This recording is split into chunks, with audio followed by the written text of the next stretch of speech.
joined here, Leadership and Practice, by Greg, who's sitting with me. We're going to hopefully converse and cover interesting topics and see what happens. I see Steve's joining here. We'll give people maybe a minute more and then we'll kind of launch into it. We have an interesting topic today. The title is, What is the Opposite of Burnout?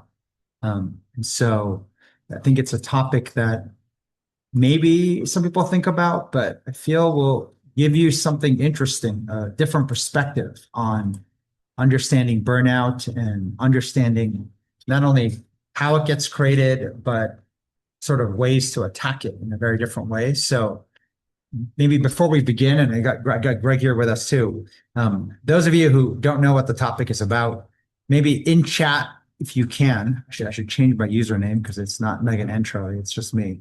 But put in the chat what you think the answer is. Like, what is the opposite of burnout? If you had to pick a word, a phrase,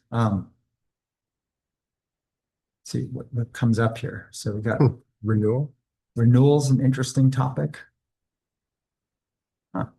Renewal's interesting. Growth. Didn't you ask this already? There might be a different twist to it, Tim. So if we did, community, delegate. That is not one I would have. Delegate. Find other people to do the work. Actually, I think that's what he is. We were saying, I feel as things get more uncertain, more complicated, and I think I've seen more and more the word uncertainty is getting so overused. People are probably even getting numb to that word. They're saying that oftentimes in organizations, even countries, sort of authoritarian leadership ends up seemingly feeling like it's the safer choice. So it's almost like when you are feeling uncertain, somebody's saying, do this and do that. And I don't know if delegate falls in that realm or not, but that engagement, flourishing.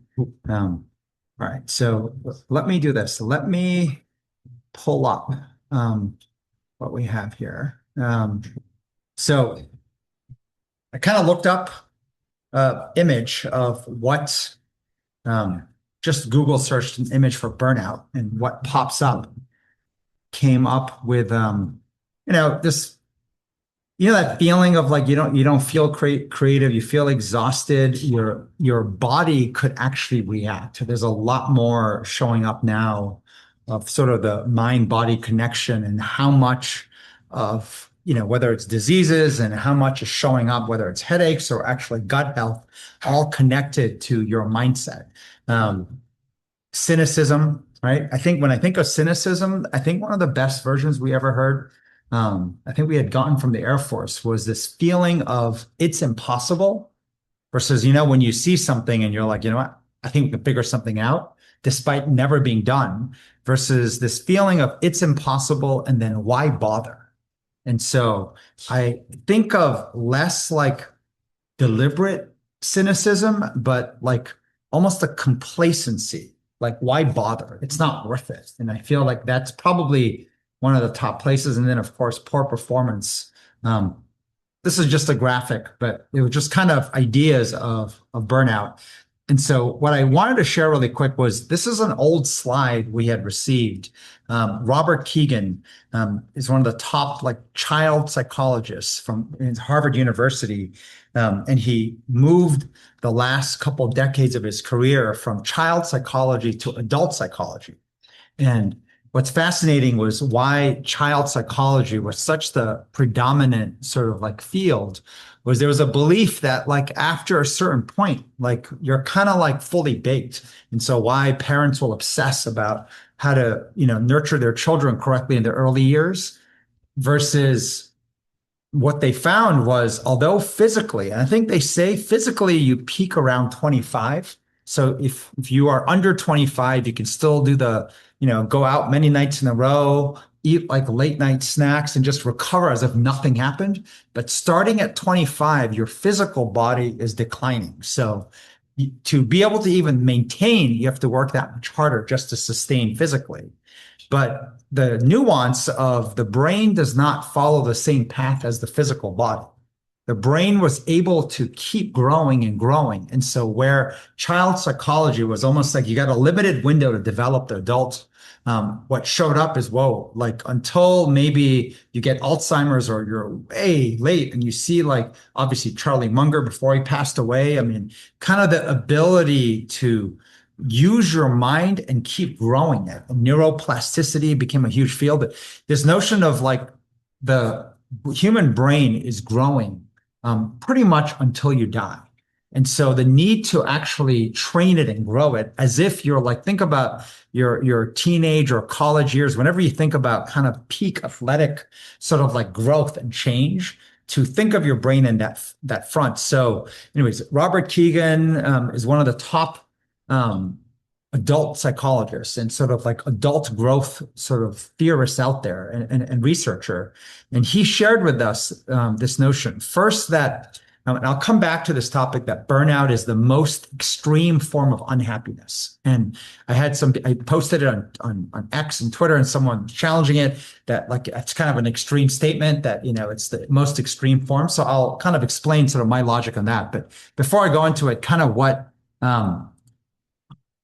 the insight Bob Keegan shared with us was this, that consider for 1 minute that the research shows the single biggest cause of burnout is not work overload.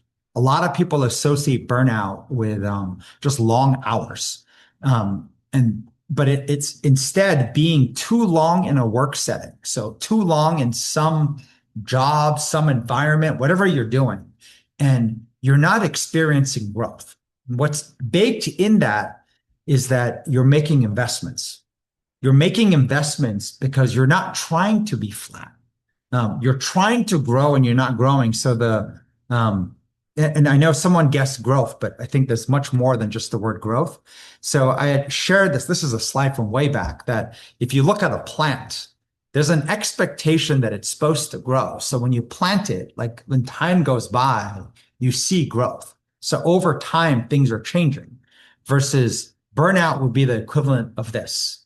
And usually if you ever garden and you plant and it gets stuck, and it does happen, you start to wonder like something's wrong and something's wrong underneath.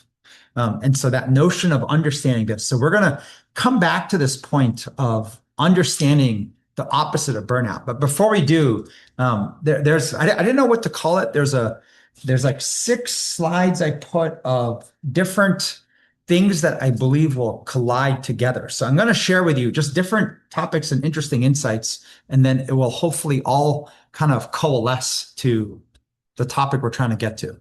So I don't know how many of you have seen this image. It traveled around the internet. It's an image of SpaceX for Elon, how, Raptor 1, Raptor 2, Raptor 3, I believe it's like that rocket, under SpaceX's rocket. And talking about the brilliance of Elon Musk is kind of this Raptor 3 on the right. If you watch the Tesla vehicle and whatnot, he makes these things that are so simple. And his skill of just cutting and eliminating leads to building something that is on the right. And what it's doing is saying, like, what's on the left is kind of like messy and it sucks. What you've got to do is build what's on the right.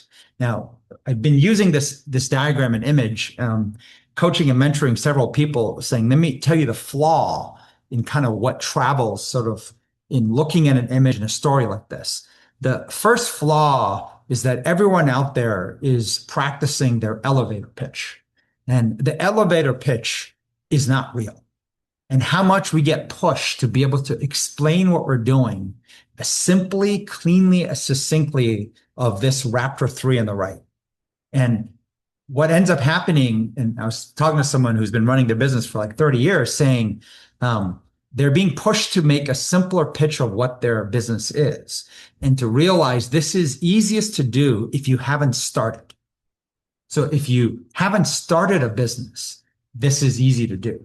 And we've hosted. Easy to make the elevator pitch. It's easy to make the elevator pitch because it's not real. You haven't earned that. You haven't earned like the difficulty. So of course it looks like this. We've hosted hackathons. We've seen all kinds of, even founder startup pitches, and everyone likes to kind of like boast about building this gorgeous, slick looking, tight elevator pitch demo product.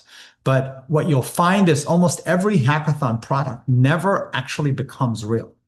It's all fake. It's all BS. And so the flip side is actually to celebrate and to be almost proud and excited of this thing on the left. And the point is, when something is making money, something is working. It looks like the thing on the left. And how that is real, it is ugly, it is messy. And learning to embrace that as that fucking works. That works, and that generates like value, it generates revenue. And realizing the nuance of that's what real looks like. And the right side is not real. Now here's the counterintuitive nuance. If you build things from the right side left, we will talk a lot about visceral drafting. The visceral drafting is not using, like AI or computers or phones or even documents, but it's like drafting off memory. It's leveraging your own judgment, your intuition, and saying rapidly, like, here's what I'm doing, here's what I'm building. It's being able to almost do a dump of your brain on a piece of paper or to someone. And when you visceral draft elevator pitches, you visceral draft building perfect systems. The most common thing I think that has shown up now with AI and LLMs and ChatGPT and everything else is what I would call performative drafting. Like we are almost having competitions of who writes a better performative draft. And, the internet is full of that, which is why the bulk of internet content is performative drafts. And as a result of it, anything that you do, even a spar with AI on things you're writing, is going to come back at you, giving you a performative draft, and how this is the wrong way to build something of real value. But if you go the right way, it starts on the left. And this notion of it starts on the left where if you can get past that embarrassment and shame of the ugly version and start to realize this is what actually real work looks like. I mean, one way to look at it is this, the books on parenting often sound like on the right. The reality of parenting is like on the left. Mm-hmm. The notion of like anybody who has the chops of being in the field, being in the arena, doing something of value knows it looks like on the left. There's a paperclip and a plastic straw holding things together. And yet that's what it takes to make it work. And to be proud of that and to be able to draft exposing, and we're talking about the machine in machines. There's like machines within this. And then as you draft and you start to actually simplify and refine, you get to a point where your real machine becomes a well-oiled machine. Yeah. Well, one thing I was going to add is this resonated with me. And one of the reasons it resonated is for those who don't know me, I run our Perks of Work business. And I'll just even use, because we've been having this discussion on our Perks of Work mobile app, which we built this year. They're pieces of like, this is now getting for me in that kind of the Raptor one. Mm-hmm. It's like we have momentum in certain parts. It's starting to work. It's starting to show traction, but there are also choices we're making, the ways it kind of works. There are pieces that are ugly. They don't quite work. Mm-hmm. They're not easy to describe. And so I have my own narratives of, I don't really want to look at it or bring it up because it's like, it's not the momentum pieces. It also, I don't necessarily know if that's the right thing to focus on. And I think one thing I've been learning is that if you don't, like, even for yourself, put it down, face it, and have in some ways a lightness to it, mm-hmm. like, which is, I think it's powerful of like being proud of this. This is like, you've earned this to some extent. Yes. Is like to me, it's a powerful mental model to to be less afraid of like showing it, talking about Right. it, because it's not always so clear of what's the path to get to the Raptor 2 or the Raptor. Like the example, obviously, even in parenting, is that it's hard for parents to really expose what they do sometimes to make things happen. Yeah. And getting to a place where how much easier the world would be if you could be proudly exposing what some of those things are, so that you could actually work with somebody else who's actually showing their messy version, sharpen, sharpen, sharpen, ultimately getting to a place where it does become a well-oiled machine. But to recognize the process of moving from left to right is an arduous, difficult process, but it requires you to first realize what is real and what is not. And then as you realize what is real, to be able to expose it, look at it and see it. And Greg's touched on a little bit. I think the punchline of the opposite of burnout is the one word is momentum. And momentum is vastly different than growth. It's vastly different. So we'll touch on the details of it. But even the process of turning your real, ugly, messy machine into a well-oiled machine, because it's made up of mini machines within, the order that you pick absolutely determines your success in momentum or burnout. And when you think the opposite of momentum is burnout. And so we'll kind of go into this a little bit more. Okay, hold that thought for a sec. Some kind of second point. This context is around the notion of technical skills versus social skills. So I found this interesting little, I still call it a tweet, but if you call it an X, I guess you don't. So, but this individual is talking about how this magic touch with LLMs, with AI. And so why is it you see two different people trying to attack something and someone gets incredibly nuanced results where the other person trying to do the same thing just gets junk? Right? Slop and something that is generic and not very useful. And I find oftentimes most people, when I see their use of AI, it's almost like they took a point they were trying to make and then it just got so genericized. Like it's a fake version of, I have no idea what you're trying to say, but it sounds like you used a whole bunch of intelligent words, mashed it together and completely lost the point, drowned in fancy, like consulting jargon and whatnot. And so why is it one gets value and one doesn't? And, the common wisdom out there is the technical skill, right? I was speaking with a former next jumper last night who works on Silicon Valley and saying the number of companies that have now been created to basically teach you the right prompts for AI. So prompt engineering became a common term. Like you have to know how to ask the right questions. So it literally becomes a list of these secret questions, these secret formulas. And if you can punch the right formulas, the idea is that, wow, it would just kind of give you great results. Yeah. Versus the reason why you're getting slop is because you don't know what to ask. And so what's happened is the acceleration of companies and lists and, even articles written about what are the best questions to ask, right? And you get this all the time. I mean, how many articles have you seen of what's your best, hiring question, right? And so it becomes a strategy of trying to technically memorize that list of questions, the list of the right questions. And he was saying that's not what they're finding. So here was the interesting nuance. The skill that makes you great at working with AI isn't technical, it's social. And so I'm pulling pieces out of this kind of write-up. Being a genius who can solve problems in your own head is a totally different and it's a measurable skill than being great at solving problems with an AI partner. Now, it's interesting kind of thinking of AI as a teammate. So if you're using AI as a teammate, and the plot twist you're saying is this, so what is that there's a collaboration ability with AI that is more of a social skill than it is a technical skill. It's not a list of questions you can memorize and ask. It's a social skill. So it goes into your capacity to intuitively model another agent's belief, goals, and perspective, as in to anticipate what they know, what they don't, and what they need. And in practice, this looks like anticipating the AI's potential confusion. So providing helpful context, it's missing. And I'll touch a lot more on this notion of providing context.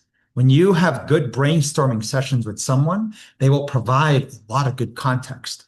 When you don't, they will look like Raptor 3, right? The session starts with like kind of try to sound smart as opposed to trying to explain context. And so visceral reacting to me is what this is. And we'll kind of go into this notion of empathy. So I'm adding a little extra slides here, but so this individual was talking about how stop memorizing prompt hacks and instead start practicing cognitive empathy. Think of cognitive empathy as like empathy for how someone thinks.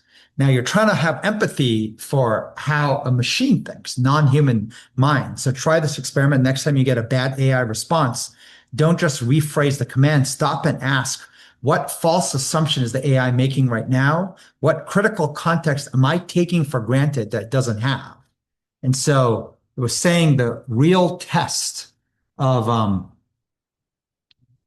the AI's value isn't its solo intelligence.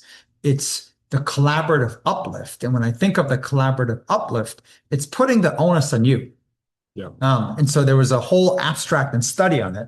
So this is kind of one of the first papers or topics I've heard of actually seeing working with AI successfully being a social skill, not a technical skill, meaning that you need cognitive empathy. You have to be able to like almost imagine how the AI's thoughts got built. And so like when you're trying to use it, you need to not only have empathy for how it's thinking, but what it needs from you to have more context into what you're trying to solve. So hold this data point for a sec. So we'll go back and then jump to any questions or whatnot. So we'll come back to different parts, but just keep it as a note. So we'll come back to this because I want to throw many different things at you first. So data point number 3, and Megan, although she's not here, she's sending me little snippets in psychology and whatnot. And this was an interesting one around the highest performing human mind is aware in real time of how they're thinking. So it's like this kind of meta skill Like how you're thinking, how like yourself is it's thinking. almost like watching your own thoughts in real time. And sometimes you can see when done wrong, it's called mental chatter, right? And people freeze, right? Where there's a part where you're so in your thoughts that you can't even speak or act, but there's a slight nuance that you build the skill where it's like a stagger step. You speak, you think, and then you self-analyze, shit, why did I do that? And so it was saying it's like a computer running software that edits its own programming while running. And so you're not thinking differently, you're editing your brain's file system through awareness.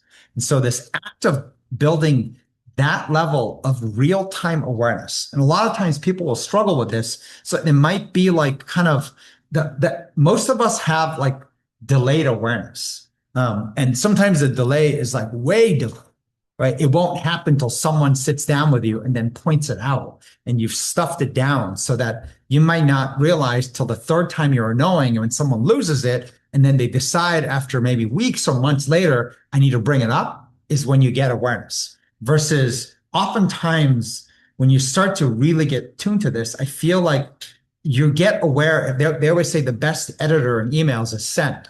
As soon as you hit send, you're like aware of exactly what's wrong.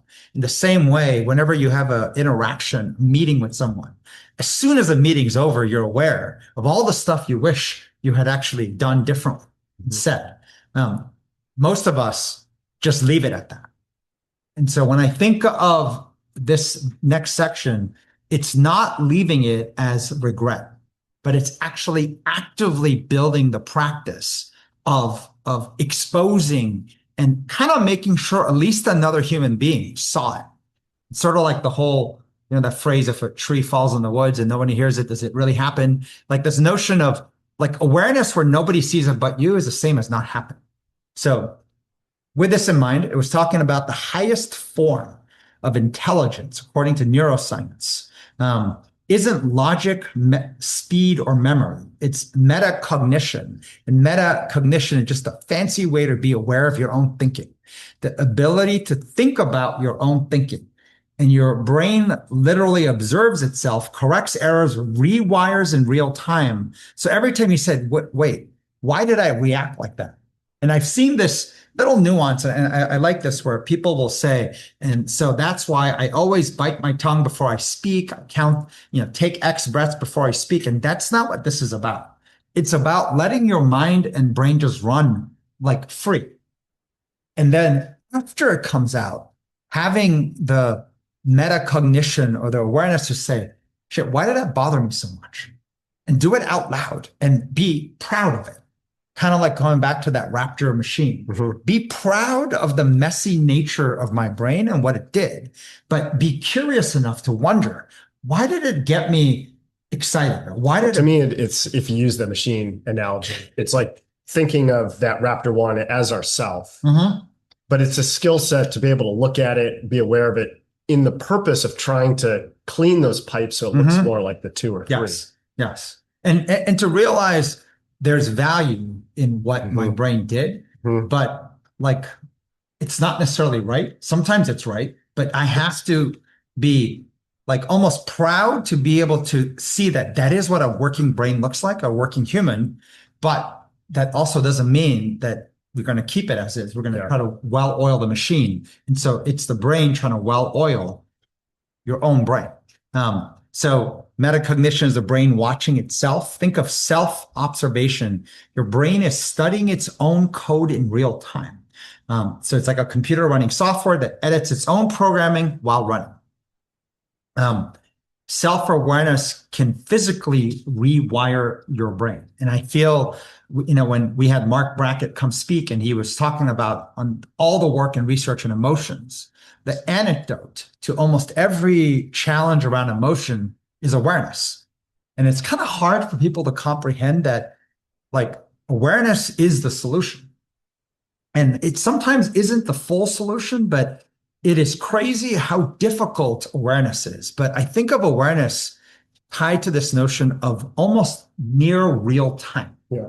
Well, I know you're going to get to the like alertness piece later, but it makes me think of the self-awareness, to be able to do your own awareness and the work on that. It's very connected to being more alert. Mm-hmm. Mm-hmm. I think it's hard to be situationally alert if you're not working on your own self-awareness. And I can see this notion of, especially as you interact with other people. Yeah. And ultimately, we're even talking about even interacting with AI. Yeah. It's like And there's a guy, Tal, who was the head of learning for EY, who is teaching all these workshops on AI. And he starts with the fact that you have to put people into a different mindset, that it's not a tool, it's intelligence. So you have to almost think of it as like a training partner. Yeah, like a buddy, right? Yeah. Like it's like someone to think with. And that whole notion of, if you build self-awareness, you can also build awareness into situations, but other people. Mm-hmm. And to that point, like the little tiny nuances that you don't pick up, you pick up. And so there's this kind of like, I think, hard part for people to understand: roam free and just go and speak, say. And you have to do it when they get, once again, like, it's not to say go on the giant, promotion board or the giant meeting and just let yourself run wild in your mind. You will get demoted, fired, and you will probably most likely lose all friends. So don't do that. But there is a part where you need to find places to be able to see yourself, interact with other people, but then give yourself the permission to be that messy version, but then wonder, okay, what can we make better? So the whole notion of like, whether you're anxious or angry, permission to go do that, but then in as close to real time as possible, like, why did that make me angry? Why did that make me anxious? So there's this duality of like totally different emotions, of one of like almost conviction and force and sort of like self-acceptance and whatnot, going to the flip side, which is then curiosity and wondering like what's right, what's wrong, and being able to like, once again, dig into that notion of becoming aware. So I was talking about conscious regulation, and this notion, as I said at the end, it's even about trauma and things. It's amazing where there's stuff that's happened in our past and heads, and the accuracy of matching to what's happening next is almost never correct. So this process of kind of like metacognition, learning the skills to be aware of your own thinking. I think of it in practical terms. I think of trying to get another human being to understand what just happened, like after the fact. So it's almost like even I'm thinking an email. Imagine sending an email and then having the ability to forward what I sent to somebody else and say, I wish I wrote it like this. But so email just being one instance, but imagine doing this in every interaction, everything you do, because after the fact is usually when you have that bit of awareness, and we tend to keep it hidden. How do you build a practice of actually exposing? Well, I mean, just my own example. So it just was Black Friday and Cyber Monday, which is it's a big part of our business. And the Monday before Black Friday, there was a variety of different reasons, but got super frustrated. Wei felt it around me. I think other people in the team, and to the point where I was a little bit aware that I was more deliberately going into it. Usually I pull back and I kind of siphon. I went into it a little bit further to the point I was uncomfortable. I don't like that feeling where people feel that level of frustration. Normally, I think my takeaway would be like, don't do that again. Like that wasn't productive. Mm-hmm. That wasn't, and I would just kind of move on and not look at it. And it ended up being, I reflected, why was I so frustrated? And it was more complex. I shared it with Wei and others, and it led to a really interesting part afterwards, both for myself, but also it was interesting how a Wei and others were perceiving that I was mostly frustrated primarily with them. And it was a piece of it, but it was way more complex. Mm-hmm. So, but I think there's a part where to this point, I usually am telling myself, like, just don't do that again. Right. But there was a reason why I was so frustrated, and to like accept that messy part. It's like, it's interesting that you say this. It made me think about that image of Raptor 1, Raptor 2, Raptor 3. Mm-hmm. The more repped you are at doing this, you end up being at Raptor 2. Yeah. The problem for most people is because they have just built in an automatic habit of not visiting those things, just burying it, and just telling yourself this willpower of don't do that again. Yeah. And you pick up all kinds of wrong things.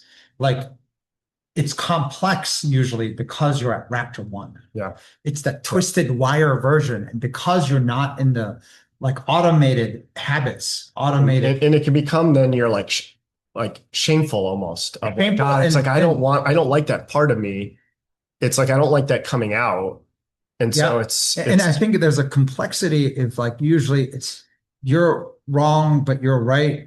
They're wrong, but also they're right. And it's hard to know the weighting of which, and it just stays with everyone taking away often what feels like a binary insight and lesson from it.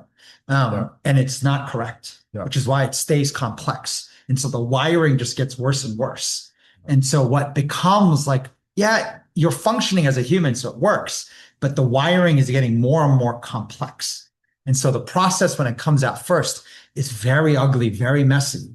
But as you do it more, it feels more like that Raptor 2 version, where it's like easier and easier. And you're able to get to the nuanced insight faster. So just kind of like most things on the human side, like it is very difficult in the beginning and to accept it.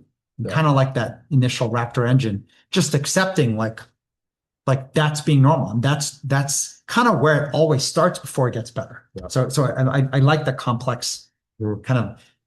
All right. So here's an interesting thing. I think a lot of people have heard about this notion of the K economy. It's coming up in the news a lot, right? That, I just pulled up a news article, right? Like the rich are getting richer, the poor are getting poorer. And so like this notion, and I think the slice, it doesn't even look this way. The upper arrow of the K would be a tiny little slice where the concentration of success is happening at the top level, and the bottom is just a much larger base of people. But here's the interesting discussion and point of, so I think if I use the right term, in the S tier is like higher tier than the A tier, right? I don't know what S stands for. If it's like superior or special or maybe somebody knows. But like think of S tier as the highest. we have some of the largest companies on the planet as clients of ours that Greg manages and runs on Business One. And there's a nuance that showed the early signals that this type of separation is not at just like industries and just kind of overall technology firms versus small businesses, but it's happening within employees within the same company. This notion of there is a dramatic separation of a higher tier of employees who are able to perform and generate success versus everybody else. And what these companies are struggling with, and I was talking, if I may, a little bit, like it's the exact opposite of DEI in almost an extreme form. Like if DEI represented just as equal and fair across the board in extreme, maybe to, it's got a bad name now, but like the flip side is almost this elitist portion in extreme. And I feel it's the early signal of not that that's what it will be, but there's a new human skill that is so nascent in its form that only a few are showing up able to do that skill. And so that separation of value in one human being showing up in, like, remember for the longest time, they would write studies and complain about the difference between a CEO salary and the lowest level employee should be, multiplied by some number, some 100x or some X. But you're seeing like employees now, the value of it at a company level is shifting so dramatically. Like it can feel unfair. I suspect it's going to get more extreme. Like an extreme data point was Meta hired 6 people for their AI and paid them, I think, $500 million, which is, as an employee, is like crazy. So maybe that's extreme, but I think this notion of like, if you're adding value as an employee, like truly adding more value, that like companies will acknowledge that and you need less of them. But now I think where you're coming from and teaching is that a skill set you can apply, not it's just some magical, like, I don't know those 6 people, but like, they're just like great at AI. And there's notion of like, there's been a lot of push in social media about become an entrepreneur, a solopreneur, go work for yourself. I think there's a lot actually about even buying small businesses and whatnot. And I feel like that's not the right message, I think. But we're seeing the cracks in large companies, this notion of there's a premium tier of employees. So they're even having difficult discussions of changing their work environment. There are different types of benefits and perks for this higher tier. And so then understanding what is that higher tier and how do I get, say, my children in there? How do I get myself in there? And to understand that this is a trainable human skill, but without knowing the building blocks of it, it just feels like there's the blessed ones and then everybody else. And it's a tiny sliver, but we're seeing this in some of the largest companies and they don't know what to do with this separation because it's showing up and it's showing up in the C-suite closed door discussions. And they're trying to figure out how to align their benefits to a group that's now going to be vastly different. And they're struggling with kind of the unfairness in some ways of it. And yet faced with the reality that there's a group that's counted on vastly differently to drive success. And so hold that data point for a sec. I've got just 2 more and then we'll go into how we're attacking some of this. So this is taking an old slide. And I feel one of the nuanced discussions we got into a lot in the last week was around human performance is changing. It's dramatically changing in the most extreme. Think about the days of being part of a factory and part of an assembly line. And everything is kind of moving from one group to another group down the assembly line. And so the way we're used to operating is still very assembly line. You're kind of moving from, like say the R&D department to then the design department and the product department and the engineering department, and then like the marketing department, the sales department and so forth, just moving down an assembly line and how like that type of linear assembly line movement is what we are used to operating as humans, more than we may even want to admit to. Versus, and we talk a lot about that intuitive brain and sort of that kind of linear, logical kind of work. Whenever there's data and you can model something, it's like logical work. What happens when it's not quite clear how the patterns come together? And where it's like totally this notion of human judgment, intuition, and how to think of training human judgment, human intuition, is to think of a bunch of skills coming together. And once you have the ability to do it, it's when it's kind of collided and grown enough that, like, and I was using this analogy of a garden.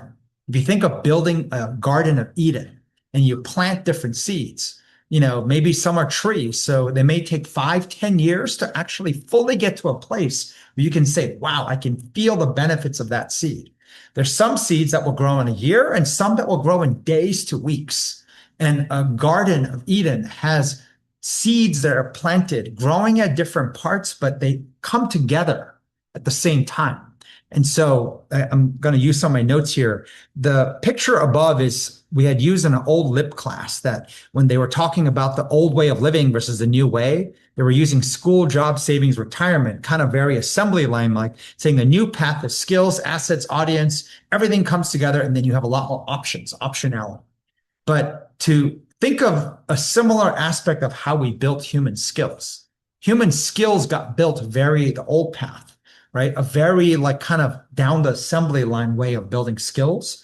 And so building and training intuition, training judgment is actually many things coming together at once. So I used in the bottom quote here, that first part came from something I guess Elon had said, that a breakthrough is rarely one thing. It's usually a bunch of things that collectively amount to a huge innovation. And this notion that intuition requires a bunch of skills working collectively together. And so what ends up happening for a lot of people is when you're trying to apply, well, people say, use your head, use your judgment.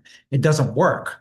It's because you haven't had enough of the skills coming together. And so the need to actually plant the seeds and invest. And if you keep doing it, you'll be able to see the makings of Eden show up as a human skill.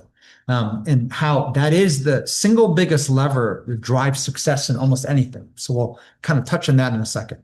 And so many things coming together, working at the same time, no different than obviously failure is usually many things kind of sometimes colliding, and then it accumulates into a big accident. So think of that as a data point. Last one I have coming back to burnout was this slide, and to think of burnout and why it is the most extreme form of unhappiness. It has a lot to do with your effort that's put in, energy, capital. It's like if you didn't try, you don't expect a lot back. They say usually in relationships, the worst place to get is like stonewalling. It's basically complacency. I think burnout usually is what shows up before complacency. Complacency is like when you're going into almost a coma-like state, like you're just like numb. You're no longer trying, which is why even the Air Force saw the number one theme that showed up was this whole, it's impossible, why bother? The notion of training the skill can often feel this way, human intuition, judgment.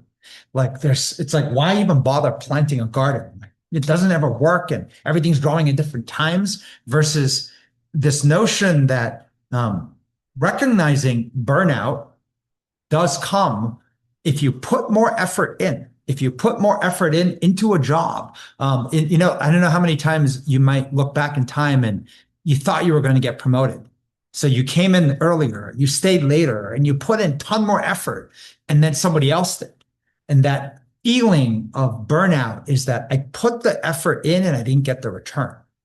And that's ultimately the highest form of unhappiness. So we try to downgrade it and we go into a coma-like state. Complacency. Yeah. Complacency it reminds me of that cynicism. It's impossible. Yes. And it's very hard to break out of that. And so sometimes burnout is only a brief window. We feel it and we remember these things in our heads. And so it's like the burnout is something to keep in mind. And so then the opposite of burnout is momentum. And this matters a lot because you'll see, whether it's you want to go on a diet and lose weight or you want to exercise, when you feel momentum, you get energized. It literally does it's the exact opposite of burnout. You put in effort and you get return and you're like, holy shit. And so like people say, well, like, I'm not sure I'm interested in that idea or passion. I promise you, when there's momentum and there's consistent momentum, you will get interested. It's amazing how much human like sort of happiness comes from momentum. And so momentum, and this is the interesting part, we overweight momentum as an idea. If we have the right idea, I'll get momentum, versus seeing it as, no, it's a human skill. The ability to generate momentum and generate momentum continuously is a human skill. And that is the skill, that S tier that's showing up. That's what everyone is looking for. And so to kind of recognize that is one piece. So I put on the left here, when you see some of the traits, and this is some of our early thinking on how to learn the skill of momentum, it takes, like, you have to learn to move fast. Like, if you don't move fast, you generally can't create momentum. I think of the word momentum, I think of movement, I think of like, something that's not like one shot done, but there's like a continuous effort. So speed becomes an incredible skill to learn. And then boldness. One of my pet peeves in the old next jump was everyone thought momentum was all around adding +1, +1, +1. And everything became about just incremental +1s. And that's not how momentum is generated. +1s exist, but the notion of a +1,000, +10,000, that ability to take little +1s and then look for the opportunity to make bold bets.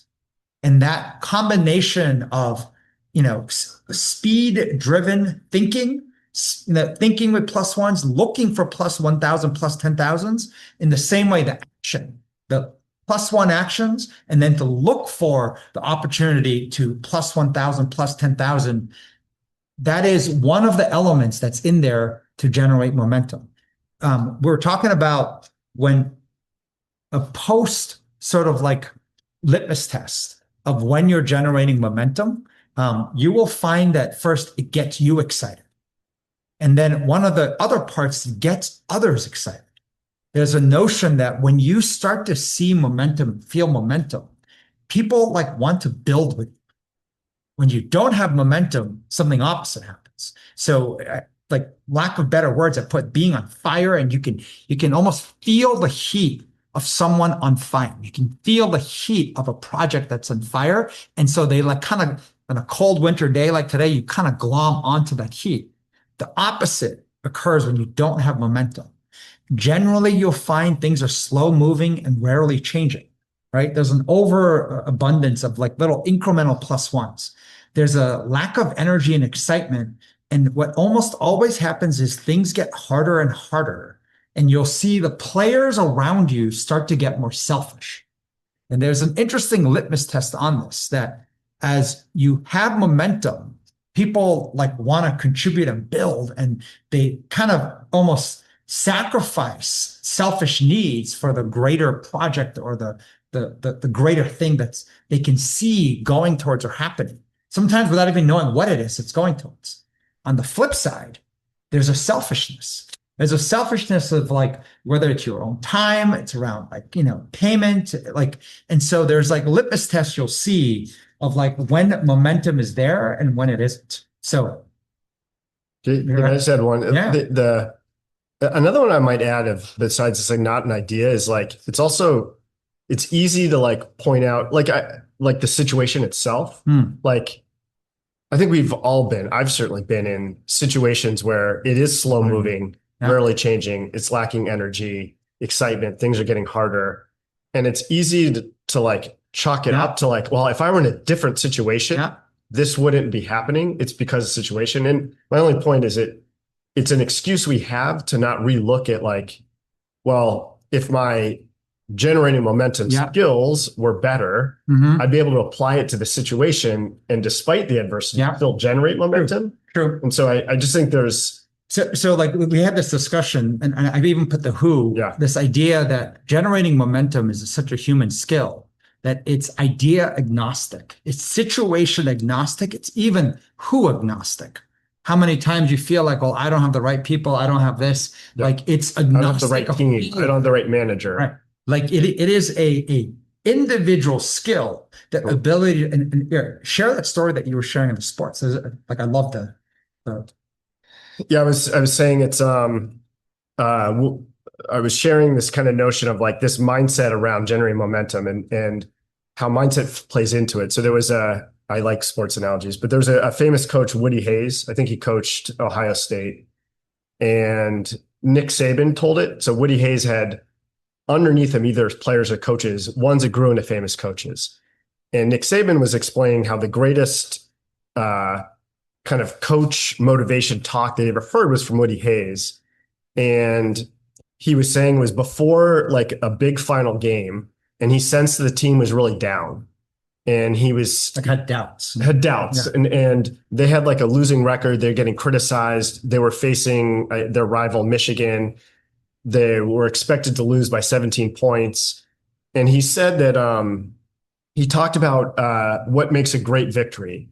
And he was referencing, I think, World War II and Pearl Harbor. And he said that no great victory can be defined as a great victory unless it comes with great adversity.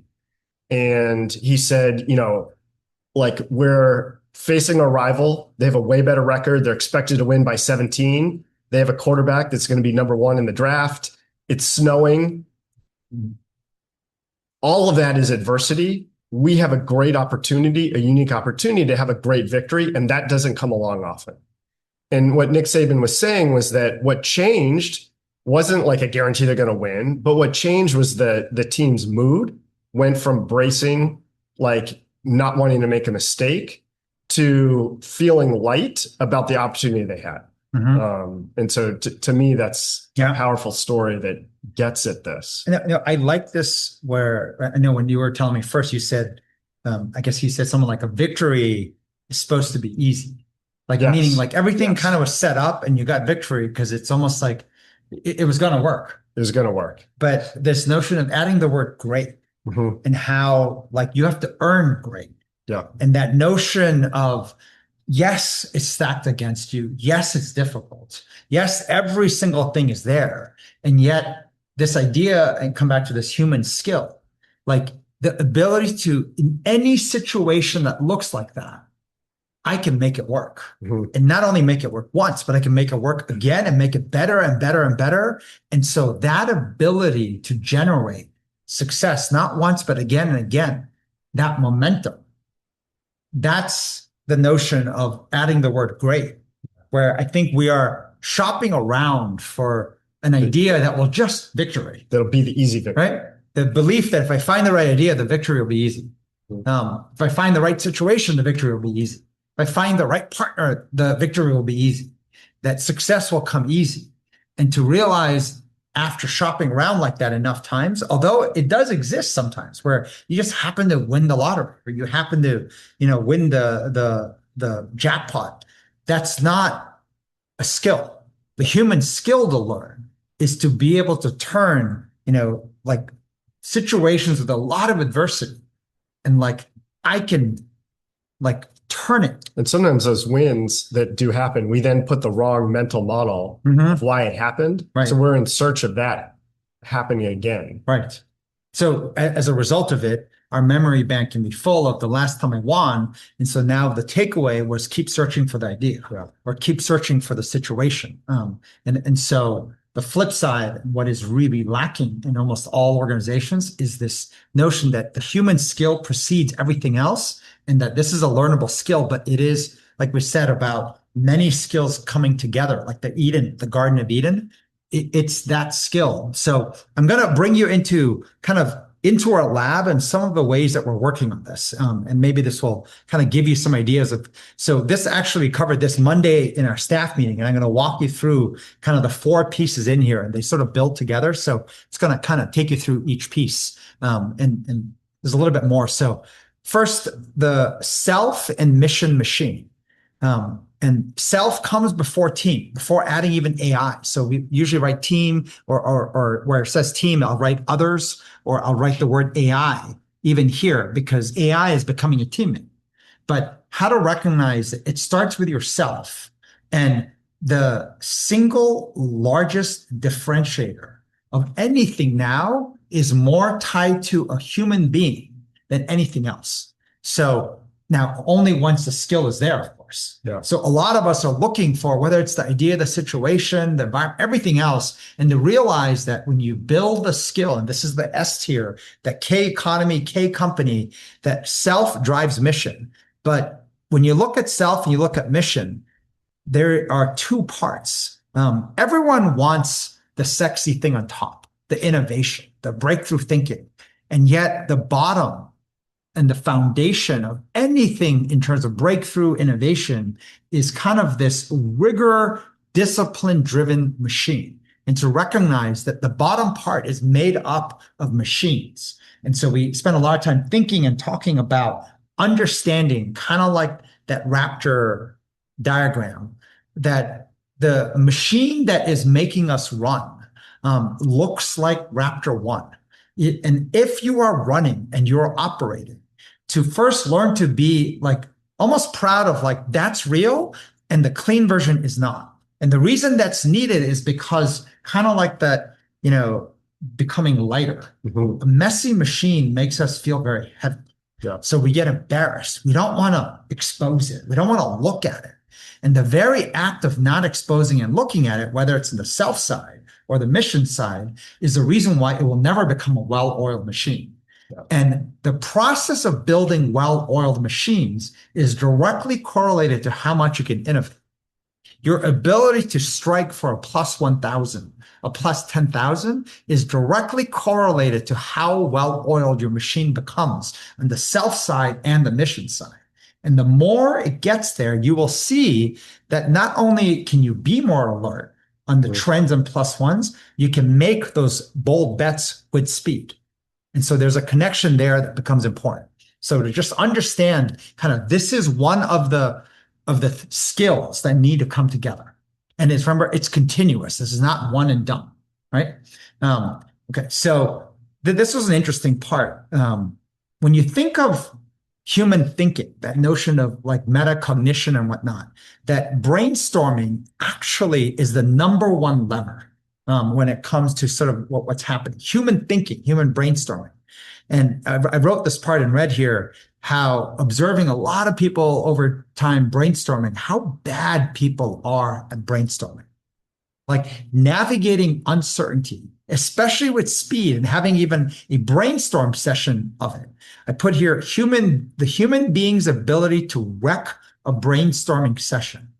I put, oh my God, as in it's so fast, so subtle, how quickly it can go wrong, how rapidly you can turn even someone trying to explore that messy machine and turn it into, well, does yours look like this? And go into Raptor 3. And how rapidly the shame and embarrassment and the courage to even rip apart that machine and expose it and see and look to say like, hey, I am both proud of this, but I want to get it better. And so VD is I think I put here, is visceral draft. VD is visceral draft. VR is visceral reacting. And I'm talking about low is like low calorie, mid-level versus to do it with a high level of detail. Coming back to that diagram I showed of how to work with AI well, you have to be able to give context. You have to have the empathy.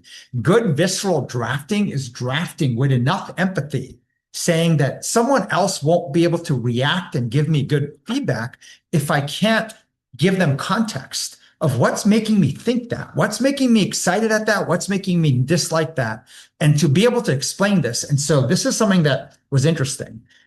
Looking at the diagram on the left, first, the enormous danger, messy middle versus insignificant danger. To realize that when something, say, is enormous danger, enormous signal, I don't worry about it because everyone navigates that pretty well. When it's like kind of insignificant danger, it doesn't matter, we navigate that pretty well too.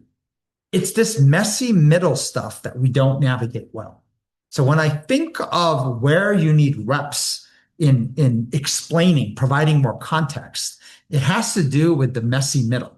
And I think of this as the messy middle is kind of the place where when you navigate the messy well, I put good, you build confidence, you build strength, you feel almost more equipped to have the skills to say, you know what, like that's like incredibly complex wiring, but I'm just gonna show you what's there. And the ability to do that with speed, and even as you do it, you can analyze your own self and you can help analyze others. That's what happens. Versus on the flip side, every messy middle you ignore, it accumulates.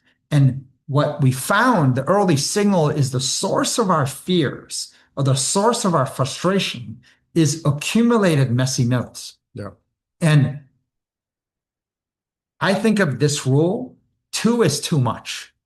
If there's something messy and I pass it by once, you kind of get a buy. By the second time you decide to ignore it, you're in like danger zone. You start to become more fearful, more frustrated. The quick notion of even feeling like it's not worth it, the decision to now open it up becomes that much harder. Not worth it, don't want to touch it. And so just as a rule of thumb, what we found in this connection, by the way, of the skill of practicing exposing and analyzing the messy middle on any mission and any project, there's less instances when it comes to self interacting with other human beings. There's almost 100 times more, 10 to 100 times more. So how do I rep the skill of actually drafting and explaining the messy middle? The best practice zone shows up because there's 10 to 100 times more on the people side. So when you do it there, you will learn the skills. What do you mean? What do you mean by that? Meaning, like, just any interaction with a human being, there'll be like 10 messy middles. I see. Work on, say, business one, Cyber Monday. Sure. There'll be one for every 10 to 100 on the human side. Yeah. And so to recognize, like, if I want to get good at this, I need more reps. I need more practice ground. It exists on the people side, way more than it is just on like projects and missions you're on. Yeah. And so, but the skill translates. Yeah. As you learn the skill, once again, you can take messy stuff and build like awareness, confidence, strength, or you start to recognize faster, wait, 2 is too much. It's like the signal of danger. You're able to, anybody who's like had a lot of colds and is good at like detecting the early signals, and whether it's like suddenly I like, drink warm tea or whatever it might be, like hydrate more. There are things that you do faster. And so you don't break. You don't get to a place where once you get like your fears and frustrations bubbled up too big, it can make you distort your judgment, your intuition in many ways. Going into this was an interesting insight that showed up in the reps of visceral drafting, visceral reacting, which is just a fancy way to say you're exposing your thinking. And one of the nuances, by the way, we talked about was your objective, your goal. And like when people say think, well, it's like, I think about what? Think about anything? No, the goal is to generate momentum. So whatever you're looking at, try, like the objective, the goal is generate momentum. And so what was interesting was this. The more you actually drafted and exposed it, the more you see. It's almost like, think about that Raptor 1. The more you actually expose that, literally, the more you see nuances. And what we found in some of the studies, I think it showed up, MIT did one too, when you outsource your thinking, you outsource your kind of like, I have all these messy thoughts and I don't know what to do, so I'm just going to ask AI to analyze it for me. Your brain actually shrinks. The more you outsource trying to make sense of messy stuff, difficult situations, and you hope that someone else gives you the answer, your actual brain shrinks and the cognitive decline is showing up. And there's studies now showing even like teenagers, and we've had even high school kids I've talked to saying kids are literally stopping and they're like losing their ability to think. Like critical thinking skills are dropping because they're outsourcing. Like versus the act of being rep to actually kind of like see the messy and dive into it is what actually not only increases your cognitive strength, but you'll see the more you do it, fear and frustration drop. curiosity and cognitive empathy for whether it's even empathy for AI, which is what we talked about before, or empathy for other human beings. And the net result is alertness. This will confidence draft quickly. There's a level of alertness you pick up on not only yourself, that metacognition talked about earlier. There's an alertness on others. And then there's definitely an alertness that occurs on projects. And so that combination, here's what you're thinking. Well, what I'm thinking is like I agree with this, and it's super illuminating. But in practice, I find as you start to look at, I've been using kind of in the vision drafting thing like heavy, like what I feel heavy. So going back the slide, like it makes me wonder if the green arrow and the red arrow, like the momentum and kind of feeling heavy, like it's giving me like some permission to put it out there. But that process of like, as you first do it, it almost, at least for me, makes me almost more anxious, more like I feel more, which you almost have to, but if you stick with it and like be able to explain it and expose it, you do get to that point where it's like, it's less, but the initial part almost is like, it's what you said, when you said the word you used was complex. Like I said, it's supposed to be complex. And the feeling of like, this feels like kind of not only useless, embarrassing, it's so complex. We'll never figure it out. Words to it. And so recognizing that muscle, the more you rep it, you will actually first get past the complex, and you will actually build more and more almost wiring in your own brain. And as you do it, you start to get alert to like, wait, that like little plastic straw clip with a paper clip is doing a critical job. Like now that's where I want to well oil. Like this notion. And so which goes to this next step, and cannot explain how important this is. Sequence matters a lot. Acting, even as you brainstorm, eventually when you figure out what to go and get more information on, the sequence matters a lot. And when you think about it, even just logically about momentum is generated when you accumulate the things in the right sequence. And the notion of burnout, like what's interesting and why this matters. So this is a section where you're now acting, right? You have to think that how fragile it is if the most extreme form of unhappiness is burnout. Burnout is like making effort, making investments and seeing nothing return. Even in trying to well oil the machine, what you'll find is burnout can happen very fast. I tried and nothing happened. So then you're burnt out and then you're not motivated to do more. Versus when you pick the right one and you gain momentum, you're almost energized to go even harder. And so you build courage. Momentum generates courage. The flip side, burnout makes you a wimp. Right? Or the lack of seeing any reaction response makes you give up so fast. And just to recognize, oftentimes we can get so anxious that I have to do something. And to realize when you do something in the wrong order, it's not sometimes, and there's a lot of phrases, nothing ventured, nothing gained, trying something is better than nothing. Although there's places that holds true. Sometimes it's better to do something than nothing. A lot of times when you do the wrong thing in the wrong order, the single biggest cost is that first, you will not get momentum. You're inching towards burnout. And so just recognizing how dangerous that can be. So that was the summary of that. And then the one other thing I'll throw out before we kind of turn to some questions and go to any slide for discussion. Very interesting things that cross our plate. So two different conversations, and that we're about to move into running these two interesting. So the picture is totally fake. So not the picture, but there's an individual that came and approached us, part of our community, who's been mentoring this notion of genius children. So this individual graduated college at 14 years old, got a full-time job as a 14-year-old at SpaceX, and then like a seven-figure job at 17 or I think 16 at like huge hedge fund. And so there's a group of like 10 of these genius children. And I think generally speaking, they're in the category more around mathematics, but they're lacking something. And the way the individual characterized it was leadership. Like, how great would it be to help and train these individuals on leadership and saw what we're doing. So asked if we would put the effort in. And they compared it to, if you like cartoons, and X-Men. You know, the gifted school for the intelligent. The X-Men was Professor Xavier bringing people in to help take these gifted, like individuals, young kids, and harness their strength for good. And so how much the world could benefit from that. So there's a pathway we're exploring helping that.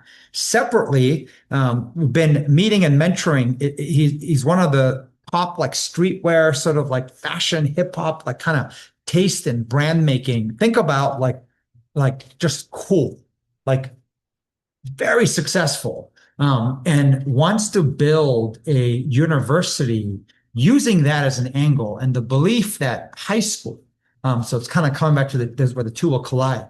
But high school is where like the human being is like crossing this inflection point where you are no longer like controlled by adults. Meaning, like, I think up till like you get to high school, they're driving your, like it's such a big part of administrating, like play dates and this and that and playing such a big role. And then come high school is when you start to first get the signs of independence. And now, like, where do you turn to for like the structure, the guidance, the machine that was once set? It starts to kind of be like self-driven tastes and whatnot.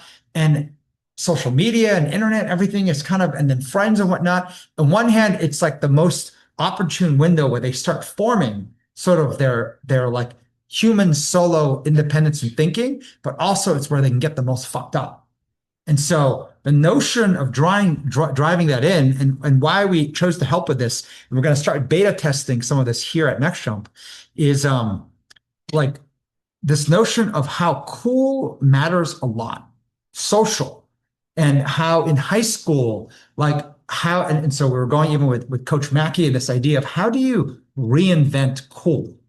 How do you think of playing a role of influencing and reinventing cool and connecting that to leadership and connecting that to building the right human skills? And so we're going to help on that side of building and testing some of that, combined with a separate test for genius children. And then we think it's going to come together. Like it may end up kind of merging into each other.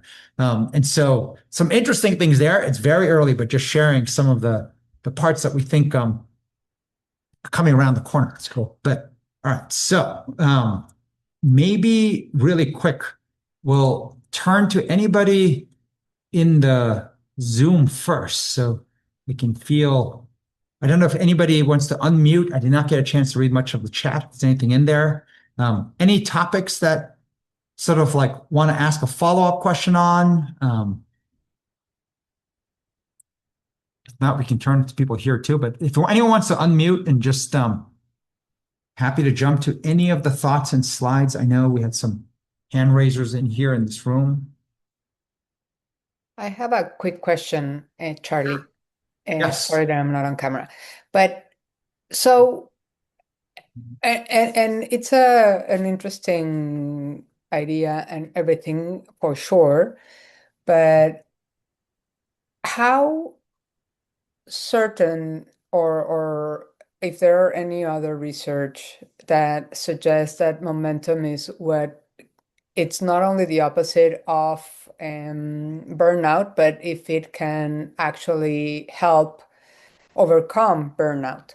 So, for example, in a way to inject like people who are going through a lot of burnout, like how can you bring that sense of momentum, like going from a traditional way of thinking into this agile way of thinking, and particularly there are a lot of large and small companies that because of all the layoffs, a lot of people are like really struggling with burnout. So it's an interesting idea to like incorporate this momentum thinking, if you will, with these type of people. So it's fascinating. There's a thing I just took out because I thought it's like if Megan, even though Megan's not here, I hear her voice. It's like too complicated. Take one out. So of course, when she's not here, add more. So in that spirit, I took one thing out, but I think this might answer some of your question. Where the part I took out was this: when we work on hard mode projects, burnout is very real because you're gonna see that it takes greater investments and there's going to be no return. It was recognizing where easier projects fit and how oftentimes we train leaders to go after a hard project and then oscillate when they're stuck into an easier project. And the reason is this: but when you oscillate to the easier project, most of us take our thinking caps and turn it off versus keep it on and now try to generate momentum on the easier project. Yeah. And think about the messy middle on the easier project. Think about working with a teammate and actually going into the difficult, messier, unknown stuff on the easier project. And you will see that return is often easier. As a result of it, you can feel momentum. And then when you feel momentum in it, now go back to the hard project. So you can almost borrow that courage, that feeling of excitement you get thinking and brainstorming, generating momentum on an easier project. The flip side, and I put over here, helping others. When you help someone else, it's often because it's easier for you. Successful helping someone else. This is an interesting way to think of like giving and helping. Yeah. When you help it's hard to help someone who's way better than you. But someone, when you mentor, when you coach, when you help someone, it's usually because there's always someone like not at the level you're at. They're even earlier, whether it's going a younger age, like high school, and this act of helping others is actually an easy project. But remember, helping others, not like writing a check, but actually through, once again, thinking. So when I think of burnout, and I think of the most important skill being generating momentum, apply that same objective. Like I want to help others generate momentum. Yeah. Like I want to help them. So, and generating momentum is more than help them once. It's like momentum has to accelerate. You'll see a standard of more, but then even more, and then even more. And so easy projects, helping others. It makes me think of that's like the smart sequence. It's like Yeah. when you're feeling stuck to go into start the sequence with, because Craig had posted this thing that was, when he'd posted it was just from AI, it sounds like, of the opposite of burnout is typically described as engagement or flourishing. And then he says, when you're engaged, you experience high energy, vitality, strong involvement, enthusiasm, feeling energized rather than drained. But it makes me think about, but oftentimes we associate that with, if I'm in the right situation, I will do that. If I have the right thing at work, versus if you think of it as a skill set to generate that, despite whatever that situation is. Yes. In practice, that sounds great. But I think to your point too, in harder projects or harder situations, it can get very frustrating in practice. And so to have it's smart of having like the sequence or be able to oscillate into things that are easier, helping others, et cetera, to generate, gives you some perspective and also more courage to go put it back. One way to look at it too is sometimes hard projects are like planting seeds to grow trees, right? It takes much longer in time. And so sometimes you have to plant things that grow in days because you feel like, wow, my garden works, right? And so that notion of knowing when you're stuck to oscillate, to generate that feeling, but then before you lose it, apply it back into the hard project. And kind of coming back to that coach you mentioned, it's fascinating how much of human, skill and work is connected to how heavy you might feel. And then we're talking before, the opposite of heavy would be feeling light, but that's not enough. There's a difference of a higher tier when you're energized, when you're excited. Like your ability to solve difficult problems and go after even messy middle topics and stuff and come up with ways to like pull out the wiring, proudly show it, and then say like, you know what, here's how I think I can fix it, what we should do, and have someone, it's amazing how that higher tier.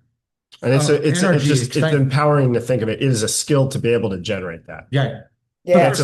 And recognizing like when I'm not there, how you can't, just like the coach, you can't win the game, right? Unless it was a victory that was supposed to be easy.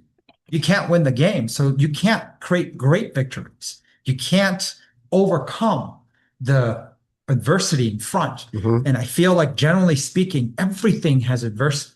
Yeah. There is very few easy things that exist. And if it does, and it happens to be randomly gifted to you, thank you, take it. But see, it's not a skill because you can't replicate like winning jackpots, like winning these random things. So that's the skill that is the innate human skill to develop. And it's such a different skill than the old skill. So other thoughts? No, I just want to say that very, very quickly that I think that is what can help with the fairness and the K model that you were saying, like to bring people to want to help others and like go through the easy part and generate momentum amongst everyone so that the hard part can be attained by everyone, I guess. Just thinking about it. It was interesting. It reminds you of just a lot of people we meet and coach and mentor and whatnot. And in the process, if you look at what a lot of people are trying to do, they're looking for like an easy solution, easy answer. You show a deck and you want somebody like, oh my God, whatever money funding you need, I want to back you. So you just go and keep doing it. Or like everyone's looking for that easy out, that easy solution. And instead, rewire yourself.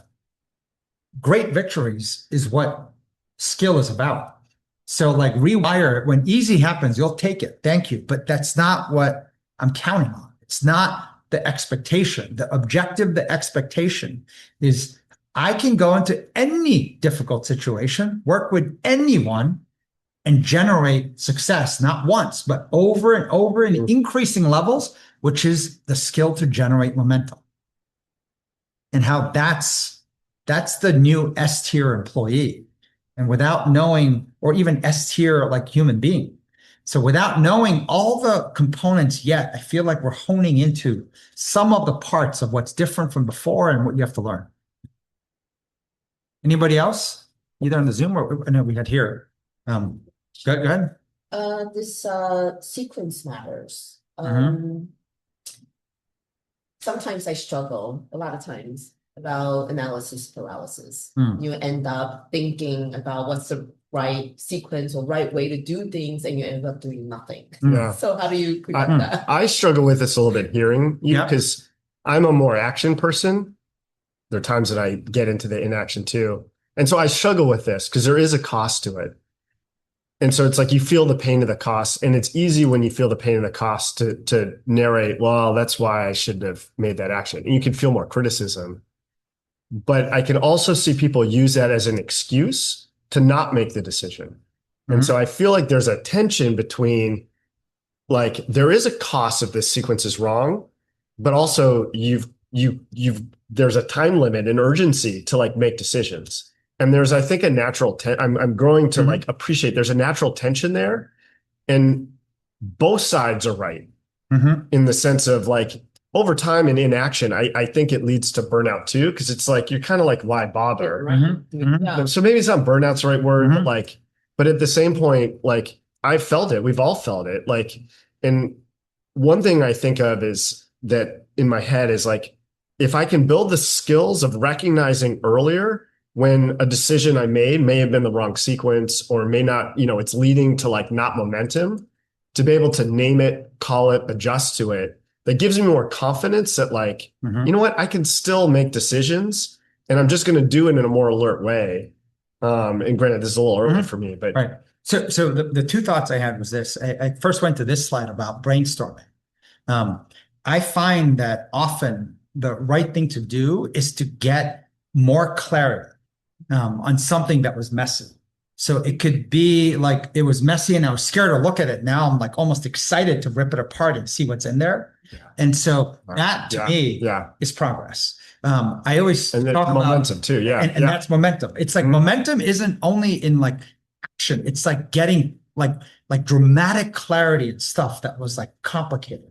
And you can feel the difference when your energy and excitement goes up as a result of it. And I was saying, when we have good sessions, like I know it's good because I walk out saying, God, that is not what I thought we'd be talking about or where we'll end up. When it's bad, it's like, you kind of walk away with that feeling of like, you know, like I could have been asleep through it or I could have missed the session. It sort of like did nothing. Yep. And I know a lot of sessions feel like that. But but if you realize it's a skill, as you get skilled, more and more of your sessions, you're like, holy shit, like that is not what I thought we'd be talking about or we'll get to. And so I think about these litmus tests of that's action, not only like, you know, like that's a good point of like redefining kind of what action means. Like, sometimes. and then the other part then kind of tied to that is this notion of like a lot of times we think of action only in the innovation top versus kind of well oiling your machine is often very valuable action because the more you're able to first see it, right, and get understanding of that messy stuff, whether it's on self, which is or even on the machine, like you will see that, like I said, fear will drop down, frustration will drop down, and you will feel this like foundation of empowerment to take the plus 1,000, plus 10,000 innovation shots. And so I think it's almost like the narrow definition of action that becomes part of the misunderstanding. Yeah, no, that's good. There are many elements. It's almost like in this new, like kind of thinking world, cognitive world, and especially driven by how much I am able to think correctly to then act, like, you know, thinking to the doing. There's many forms of action. Machine, different than the thing on top, innovation, but also at the mission level, at the self level, at the team level. And then even, as I said, like the whole, like just the litmus test of when I have an intense session, the energy, it literally is more powerful than drinking like 5 Red Bulls. Not that I recommend doing that, but like meaning you don't need caffeine. Like you literally, your brain is like lit up. You're generating dopamine. Yeah, but it's like, and it's like, and I walk away always like, oh my God, that is not what I thought would happen. Sure. And so more sessions like that accumulated sum up to good places. So it's repping, taking action, and maybe go down the path. And I'm saying almost like throw the word action out for a second because I feel like it's too narrowly defined. And so it's starting. I think what you're saying is momentum could come from different ways of attacking it. Mm-hmm. Like it could be the traditional action, but there's also like checking like the way to describe your machine and like how it might actually unpack and get that challenged, for instance, might generate momentum with yourself or somebody else too. Mm-hmm. That's not defined. That's not what, at least what I would consider traditional action. Mm-hmm. You get momentum in mind. Like, Well, look at like what the coach is saying to that, you know, that team. Like the only thing that changed, they didn't talk on a play, they didn't talk on, and ultimately they have to do that. But like the team walked out feeling lighter versus heavier, Mm-hmm. and that was momentum. In the same way, And then you got to do it consistently. but the question even Monica asked, like what I said, like you go to an easy project and you feel like your mindset feels courageous and stuff, like you want to leverage them. Right. When you feel momentum, and we talked years ago about this notion of there's resilience in just sticking in, but then this notion of momentum is connected to what we call a pressing window. Like you have to learn how to press aggressively and fast, like because momentum is very fleeting. Like generally, life is full of a lot of like plateaus, right? Like it's like you went to a new plateau and nothing's happening. So you're trying incremental, you're brainstorming, but when there's momentum, you need to press. And so what ends up happening, by the way, too, is the more your machine at the bottom is set, you can press faster and more aggressively. So we can be bolder with greater speed when you have like a more well-oiled machine. Yeah. So sometimes like this notion of like, there's a lot of things you're doing. It's almost like gardening. You're prepping the garden for like future shots. And that's part of the action that matters a lot. Mm-hmm. To that point, you can also have through activities, like going back to physical activities, Yeah. you could reprime the momentum.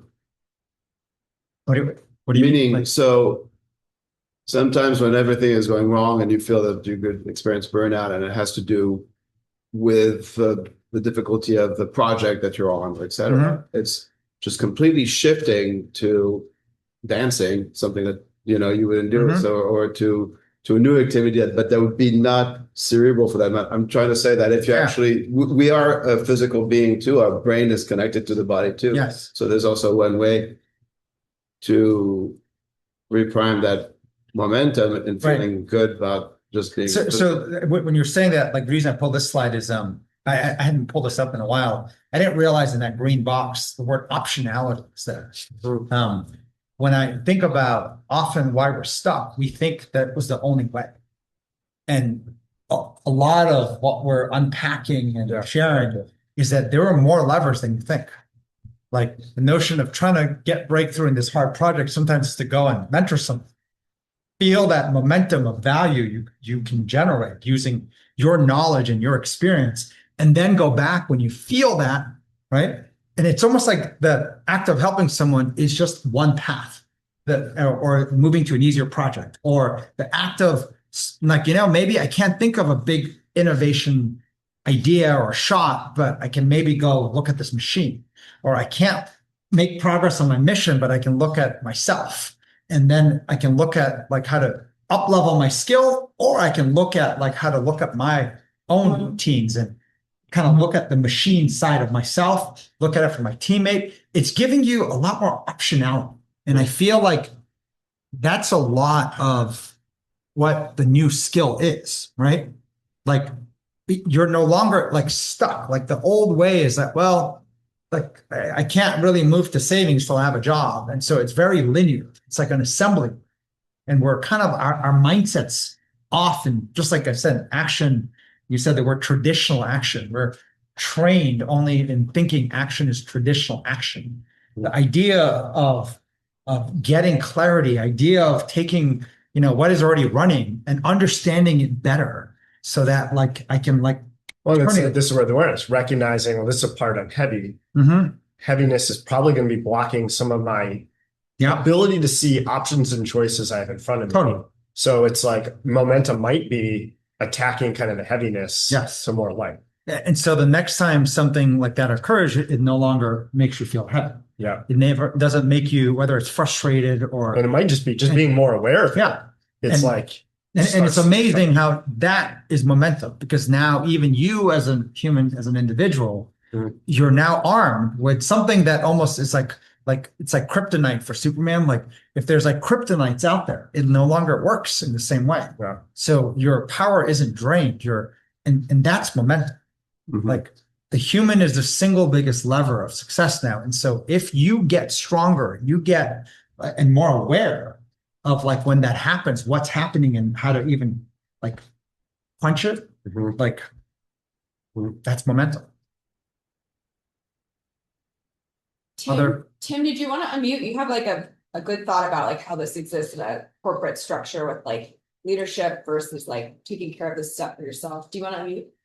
I mean, I always bring it back to the corporate structure, which is like not an easy answer. It's just like where I just started to go to was like the system, right? Like in the Woody Hayes example, Woody Hayes pushed the mental down to the team.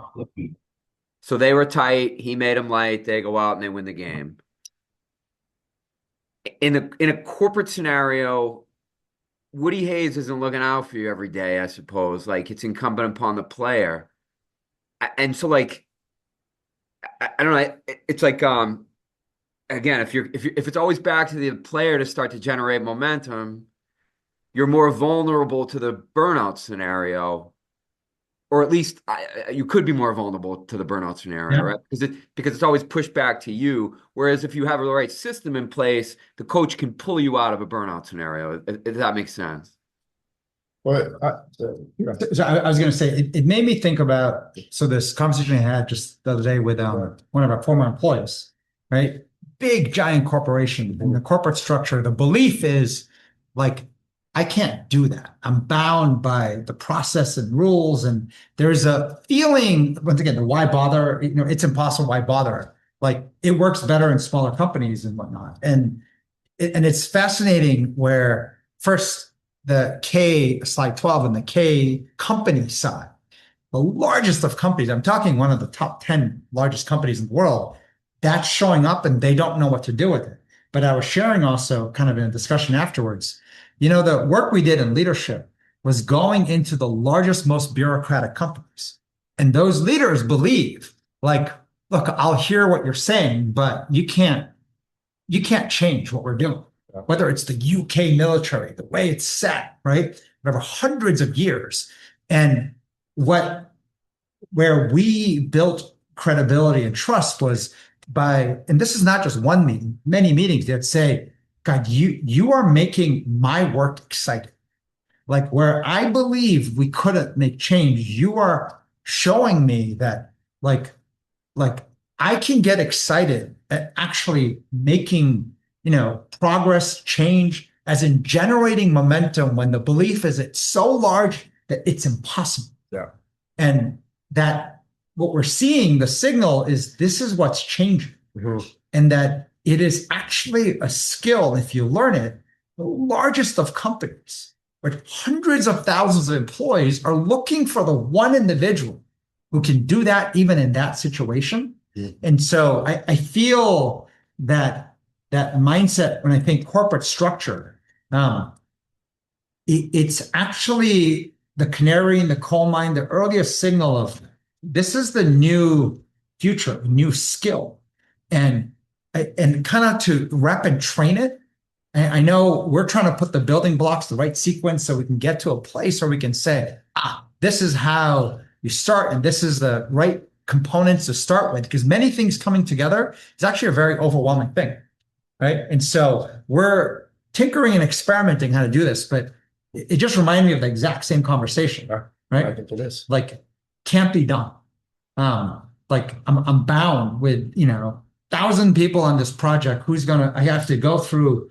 And I think one of the things that's really changed is, I feel post-COVID, a lot of us have a lot more autonomy than you ever realize. Whether it's because everyone's in different places working and, whatnot, and actually the limited amount of information you pick up even in Zoom windows, like you can hide way more shit than you ever did. And so that, on the flip side, gives you more ability to go and experiment, try stuff, and generate like momentum, generate something out of nothing, right? Something that's been stuck and something that's always been done this way, and to have not a +1 approach, but like tinker and completely different ways to look at stuff. And I don't know if it helps, where like I feel some of the best opportunities are in that. And I think this week was the first signal we saw of like leadership teams in 100,000+ companies trying to figure out what to do with this. Yeah. Right? The separation of talent and the so few, and not recognizing that it's a trainable skill versus they're like, that exists and that doesn't. It kind of gets labeled more like these gifted people and then everybody else. Yeah. And it's not. They just happen in a messy way to get there first. And so there's a building block of it that we're like unpacking. I had heard that, I don't know if it was from Sam Altman, but they were discussing kind of the gap is growing between the possibilities of what AI can do to an organization and actually how AI is affecting an organization. And the gap is growing like wider and wider and wider. And I think a big part of it is that like there's a human component of that is creating more and more tension, which is a vacuum of needs of this type of skill to be able to take uncertainty, to tinker, experiment, despite, I think, the system structures in place. And I think it's going to create, I think it's already starting. I think it's going to both create incredible pain and tension and stress, but also opportunities for those that can fill some of that void within companies. Yeah, we're I feel like, even this very large company, it's like leadership saying use AI in your work, and I think the reaction was, AI is incredibly useful in my personal life. Comes to work, it's like I might have all the tools, but it's not. And to recognize it's because the human skill has to be trained before you get to really learn how to use AI. And even this little thing about, cognitive empathy, like that's a human skill, not like AI. And what's happening is they're trying to shortcut it. Well, it will give you the list of prompts, right? Yeah. And then they're coding it so that if you ask the wrong thing, well, ask the follow-up question. But like we've seen, once you go on the wrong thread, you can't correct it. Yeah. Unless you have the human skill to correct it. It's like the thing will keep threading into the wrong direction. And before you know it, you're like, I got a lot of queries answered, right? And it's now almost self-querying itself, right? Like it's being built. So in case you don't know what to prompt me, I'll tell you, do you want me to prompt this, this, this, or all of them? And you're just kind of, go ahead. I was curious, actually, this is the first time I'm hearing of this list of prompts. Do you have an example of what that might look like or sound like? No, so you can search, find that, like there's so many lists of the best prompts. And the notion of that's not the insight to take away. Mhm. It will not help you do what you actually ultimately want to do. It's the ability to like take something that's like not quite clear, complex, and guiding it the right way. It's almost like I always, even going way back, like almost 2+ years ago, we were training a bunch of leaders saying, I think of AI as like a team of 1,000 interns. If you ever had a lot of interns, it's like it's often more work to have the interns than actually anything of value they will do. Mm-hmm. And so 1,000 interns, it's like 1,000 ignorance and fire. Like you have to be able to drive them. And so saying, well, here's the best way to guide the interns. You can get 10 different prompts of how to guide the interns. And I promise you, you will be just headache and disaster. Like situationally, you have to.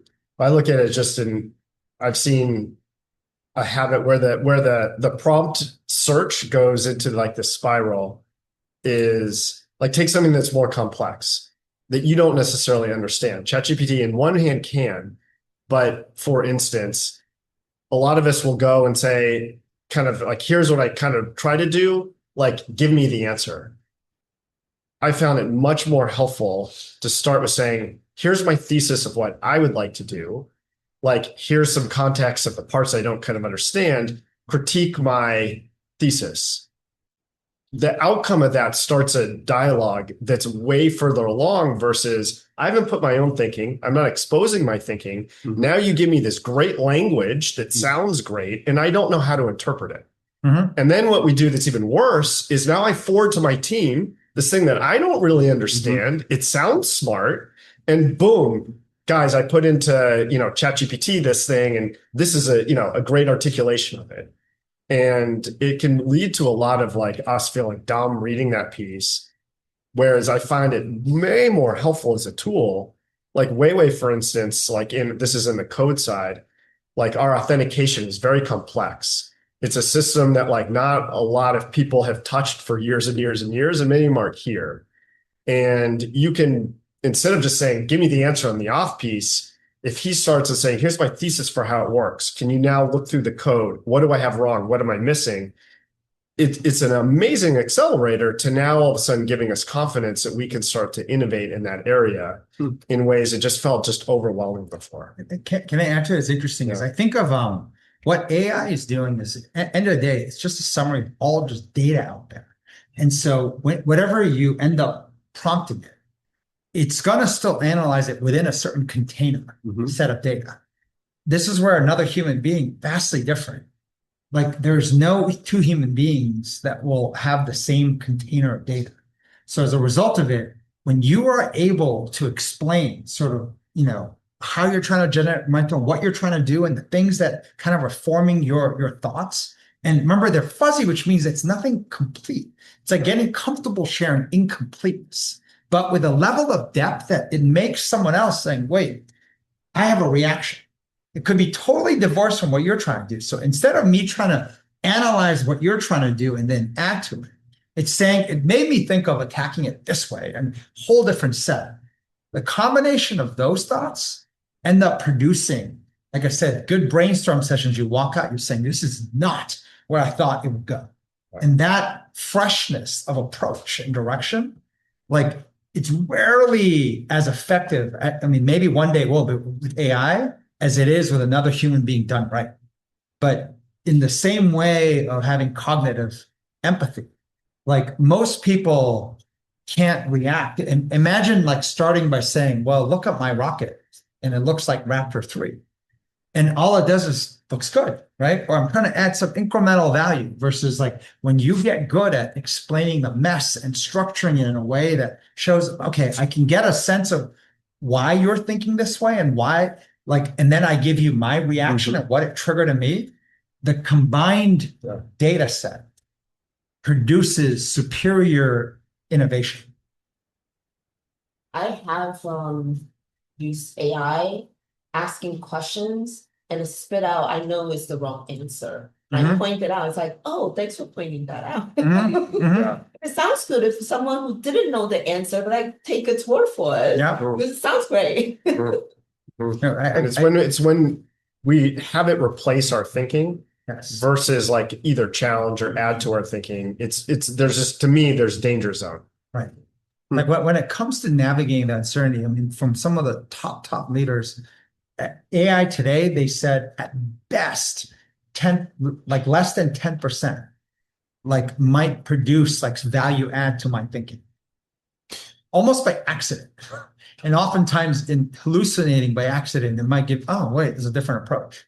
But you almost have to know, like, sort of what the right answer is so that you don't get directed down to a wrong path. So I don't know if you know the right answer, but I think there's a part of like, I use the word thesis, like you want to be able to have your thesis. Now, a thesis means, for me at least, that like you're open-minded, it may not be right. Where it becomes dangerous is like you're really not thinking. Like you're almost like, why bother? I really don't know this topic. So I'm like, and I remember The Art of Learning. Like I remember that they had this part of the fastest way you learn is kind of like by doing it, but then trying to teach. And teaching to some extent is putting out your thesis, trying to explain it. And then it's like you learn from that. And so I feel like there's some element of that versus like, I'm not even going to put on my thinking hat. This is now the smarter than me. That's where it's like, now you can't discern if it's like bullshitting or it's coming up with crap. And it's interesting. There's a part where you'll see anybody you work with, even when they give you their reaction, they act like, I don't really know. But I'm like, but your reaction, the way you seem to hold on to certain parts makes you sound like you're hiding your hidden agenda of conviction.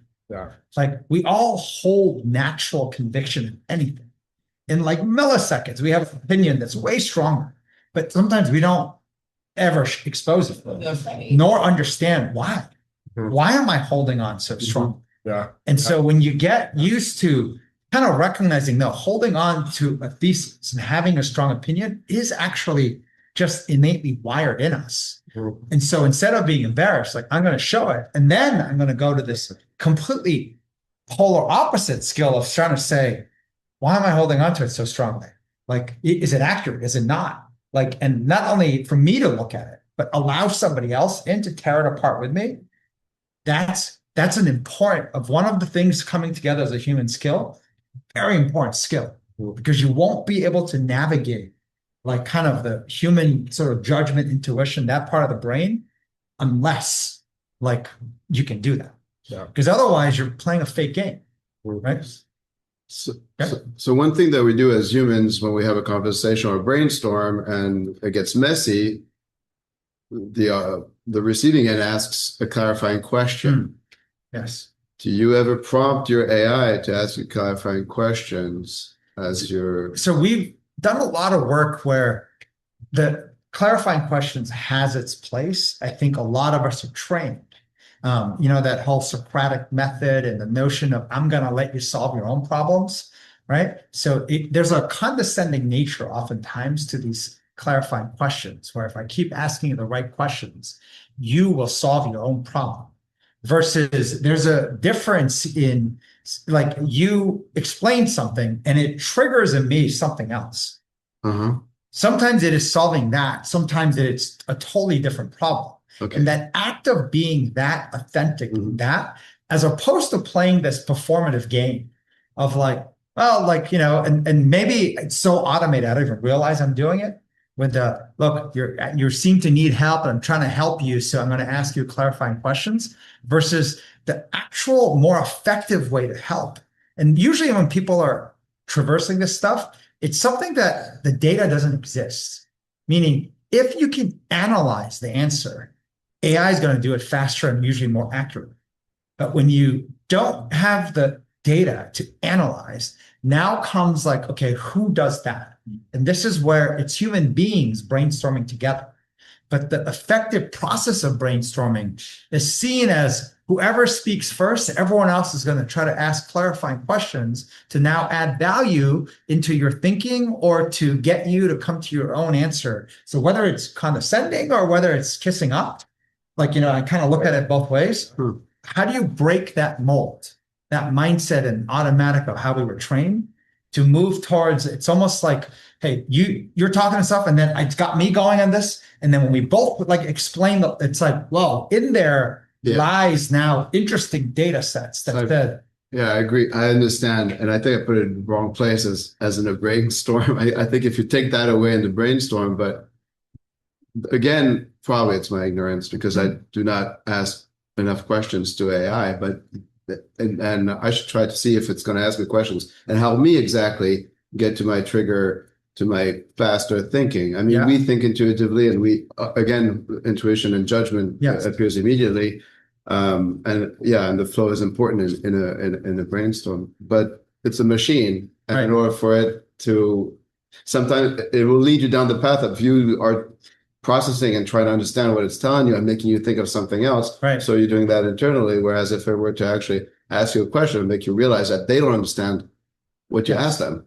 Yeah, like I think like my early view is for example, if you go back to even kids and training them how to use AI as a new skill, I would say I would train them on the human skill first, get them repped enough before you add AI as the ingredient. Because I think of AI as like the most knowing, know-it-all person that's sitting in the room. So before I interact with them, right, where I'm gonna now just easily, when I don't have the courage, defer like judgment to them by accident, even without realizing. I need to build my own, rep muscle so that I can hold my ground. And so when the know-it-all person is like, you're like, well, like enough, right? Like, okay, I'm going to cut you off. Because it is true. It has like a high degree of certainty language when it spits back to you. It does not say, sure about this. Right. It will, and then it it's will like, say, the answer is this, and do you want to know more? And this, and it just like kind of, it will pummel you so that your courage and your own judgment shrinks. Right. And so how to train this other side, including, we talked about even cognitive empathy. It's a social skill. It's not a technical skill. And so like we're training humans in the wrong way. So like I find those who know how to operate well without AI, working and brainstorming with other human beings, you add AI, that it can level it up. Go the other route and train in the wrong direction. It like leads to like the wrong output. It's like, it gets worse. Excellent. Can you explain cognitive empathy? I know you've used it a few times. Just like I think of cognitive empathy ultimately. I had to Google search it. So I think of like self-awareness, and then I think of it more like awareness, like I'm aware of how you're thinking, and maybe aware of some of it. So I think of like kind of, it's like the ability to understand another person's perspective, thoughts, and feelings without necessarily feeling them yourself. I mean, I chat GPT fast. So it's kind of question. No, but I understand emotional empathy. Emotional empathy is more like I feel liquid, but empathy is more I understand why you feel that way. Not necessarily I feel the same way. Mhm. Yeah, that's what. like I look at it as it's simply like I can look at the world through your eyes, right? Like And in my understand shoes. in your shoes, and it's almost like as if I keep like, remember that Disney movie or the Pixar movie with the little emotions in your brain? Like I can just zap into your brain and all the controls in there. We can sit and observe. And I can understand that, right? Versus like I'm understanding mine.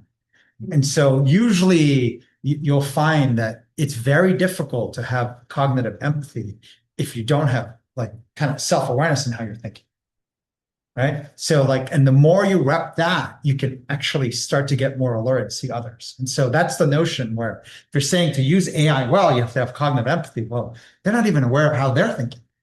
And so train yourself on how you're thinking and even practice on trying to understand how another human being's thinking. You can use AI much better. All right. It's very cool. We'll leave it at that. I hope Megan's like, yeah, who's going to sit in my seat and will it be a good class? So if this was a horrible class, Megan will be thrilled. If it's a great class, then I did okay. So, all right. We'll share with Megan the applause. Wow.